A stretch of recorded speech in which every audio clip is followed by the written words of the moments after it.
Hi, I'm Peter O'Brien and I'm the Chaplaincy Support Coordinator for St Anne's Hospice. And I just want to briefly outline my role as the chaplain here at St Anne's and the subtle differences between what spiritual care is and what religious care means. I've been the chaplain here for 11 years and I'm very much part of the multidisciplinary team. And as a hospice, we endeavour to meet a person's whole needs, holistic needs. So that includes primarily, I suppose, their physical needs, and it includes also their psychological needs, and it includes where they are socially, and it also means that we try and cater for someone's spiritual and religious well-being.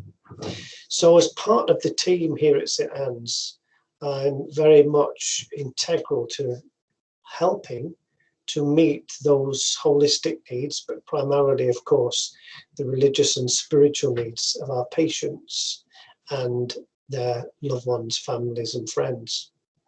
Now, when a patient is clerked into the hospice, either at the B&U centre or as an inpatient on the wards, they're normally asked if they have any spiritual religious needs.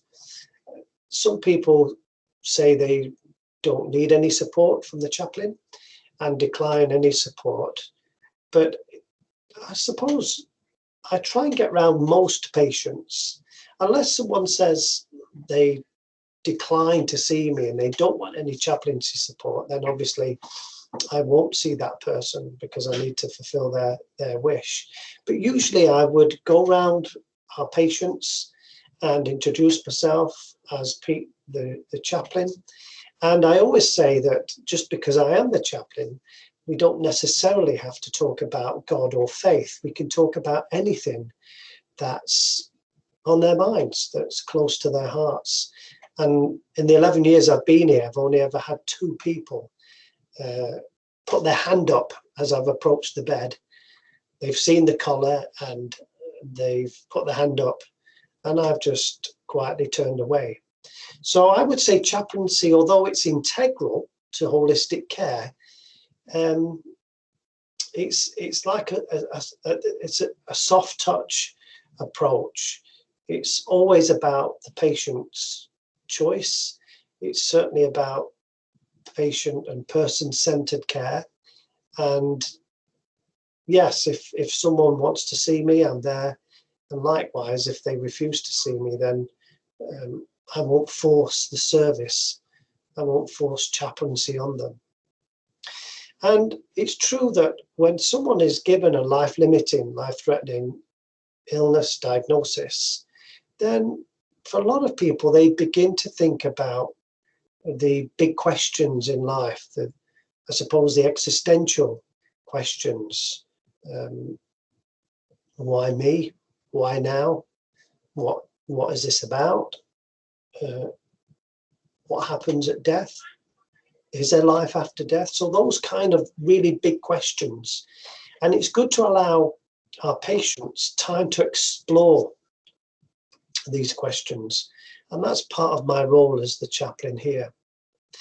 A lot of people, I think, in the time I've been here would fall into that category of believing but not belonging. So they say that they have a faith and they believe in a divine being or God. They may even pray, they may even read Holy Scriptures, but they don't belong to a faith community. So, yes, people believe, but they don't belong. And I think that sums up quite a number of our patients and people that I've supported down the years. So what's the difference between a religious need and a spiritual need? When I first started here, not long after I first started, I went to see this lady who was quite poorly, and she told me that she was a teacher and she wasn't religious and therefore didn't really want to discuss anything faith-based. But I said, well, tell me, what are you interested in? What do you like to do? And she said, well, I'm not teaching, I volunteer.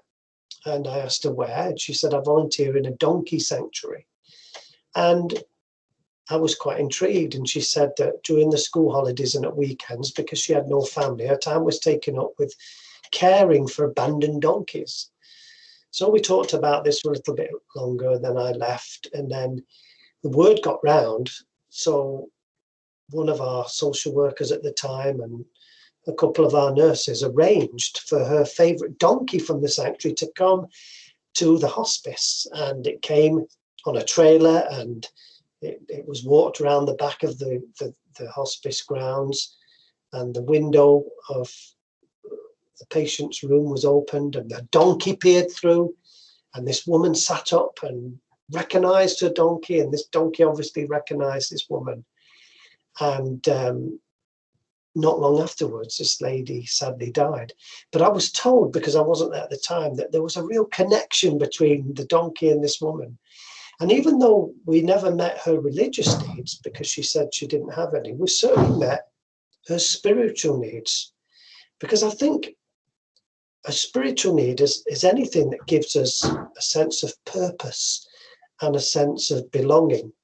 It has to do with our sadnesses and our joys, our loneliness, our friendships, our fears, our times of trust, our beliefs, our disbeliefs. So it's quite a wide definition when you define what spirituality is. And I suppose it's anything that gives us hope and comfort.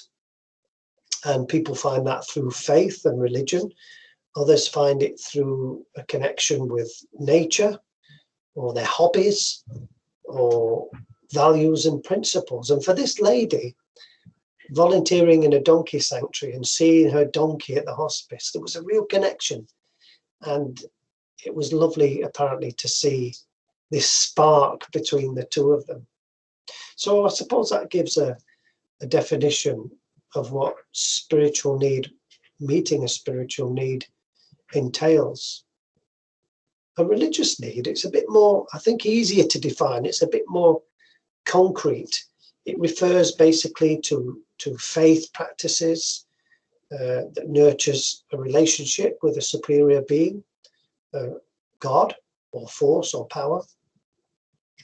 And it might include worship, rituals, sacraments, blessings, assurance, forgiveness, prayer, possessing holy items, certain death rites. So in my time here, I've conducted the funeral service of many of our patients, normally at the crematorium, at the cemetery. I've baptized people, I've read scripture, I've given the sacraments, I've married couples, I've been involved in renewing marriage vows. So I suppose the religious, meeting those religious needs is a bit more concrete, whereas a spiritual need is a bit more transient. It's a bit more fluid, if you like. It's not easy to define and to get a hold of. But my role as chaplain is to try and meet both the spiritual and the religious needs of our patients and their families. One of the titles, one of the issues that we face here is dealing with what's called total pain, and that's a concept where it could be physical pain, but it's also psychological pain and social pain and spiritual trauma or turmoil. So physical pain is normally about the disease, the location of the disease, the symptoms, whether it's a physical decline, fatigue, nausea, that kind of thing. Social pain, social difficulties could be relationships within the family, the role of that person within the family, how that changes, their work life, how that has changed since they've been diagnosed, financial problems, benefits and things like that. This psychological aspect of pain is manifested in depression or grief or anxiety or anger, and as that person tries to adjust to their condition. And the spiritual aspect of this total pain may be these existential issues and questions that people ask, their religious faith and the struggles that they may have within that once they've been given a poor prognosis, say, trying to find meaning in life and in the midst of their illness. And I think we do well as a hospice and as a team, as a multidisciplinary team, to try and meet these holistic needs and to deal with this total pain that people experience and go through as patients with us here at St Anne's. Jean Vanier, the Catholic writer, wrote these words, which I use quite often. And when I first read them, it really resonated, they really spoke to me. And they say this: if you enter into a relationship with a lonely or suffering person, you will discover something, that it is you who are being healed. That broken or ill person will reveal to you your own hurt and the hardness of your own heart. But also that person, that patient, will reveal to you how much you are loved. Therefore, the person you came to heal becomes your healer.